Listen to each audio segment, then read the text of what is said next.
focus area will be only on task 1, that is giving advice. Let's talk about the tips of giving advice in task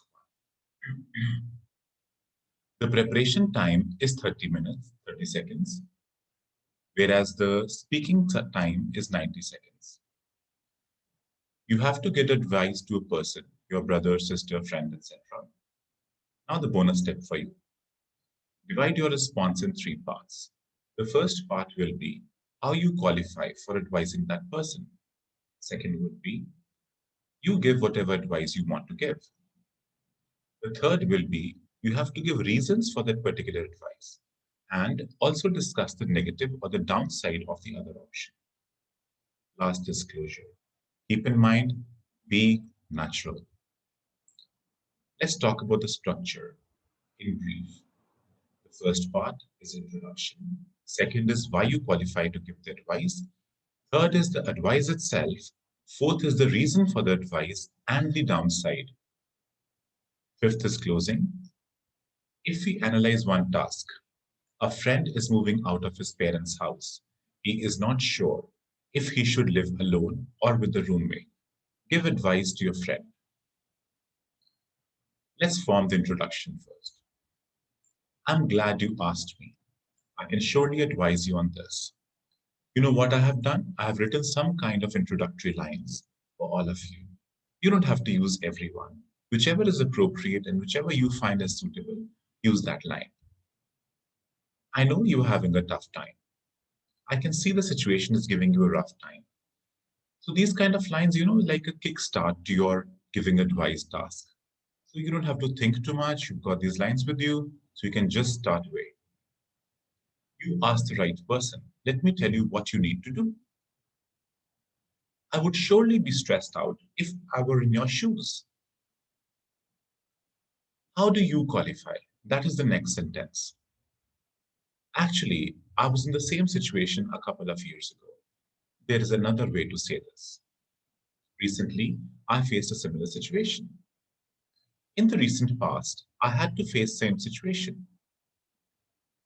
Now the advice. I personally feel. You should always start your advice by saying, I personally feel, or I am of the opinion, or if I were you, I would certainly. So these kind of lines add a lot of meat to your giving advice. I would recommend you to, according to my perspective. So these, I'm not saying these are only 5. There can be other thousands of ways to give advice and start the advice. But these are one of the ways that I've given you, just 5 of the ways to start it. Now support your advice. How do you support your advice? You have to use because. It is because. The reason is, I would like to give you the reason for my advice, in my opinion, according to my perspective. So these are some, reasoning that this is my opinion and this is why I'm giving you. Now, more advice and more quotes. So obviously, if you have another advice to give, so you can say, apart from that, yet another reason is, I would like to add that. Now let's talk about the downside. In case of downside, what we need to do, we need to show down the other side. It's called as balancing. We need to balance it, that why we do not support that particular side. No doubt, so you talk about the other side here, is a good idea too. But many could be tempted to choose the other side, but there is no second thought. That other side looks good too, but it has a downside which you must be aware of. So let's see how the closing is done. I hope what I have told you helps you make up your mind. I hope you will find my advice useful. This is probably what I would do if I were you. I wish you all the best, or I congratulate you, or I wish you all the good luck. Now let's assemble everything together. Now it comes out to be a huge thing. But again, we need to see that it's in the time frame what we have given, what we have been given, that is 90 seconds. Everything has to be in that time frame. Now this is the introductory part. Hey Sam, I'm glad you asked me. I'm assembling everything together. I think I can give you some useful advice. Now you have to explain how are you qualified to give the advice. Last year, I faced a similar situation. After I graduated from high school, I went to college out of town, so I couldn't stay at my parents' place.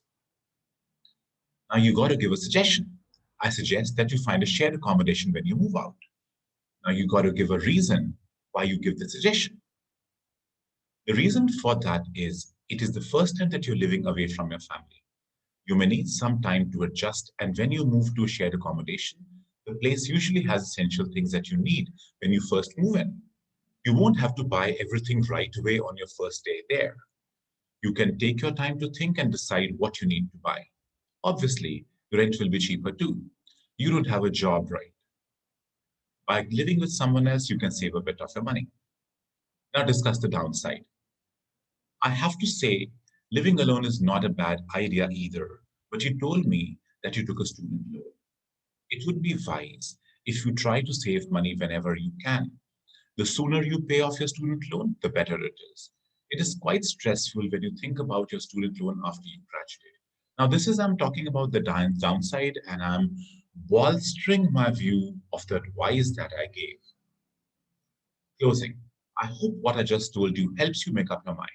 I wish you all the best. So, this is the overall assembly on all the tips that I gave you. Let's analyze the task once again. A friend is moving out of his parents' house. He is not sure if he should live alone or with a roommate. Give advice to your friend. So if I connect it together, this is how it looks like. So I suggest you that this is the overall thing. You can pause the video here and you can practice this whole thing so that it goes into your mind and you know how exactly it is to be structured. Thank you.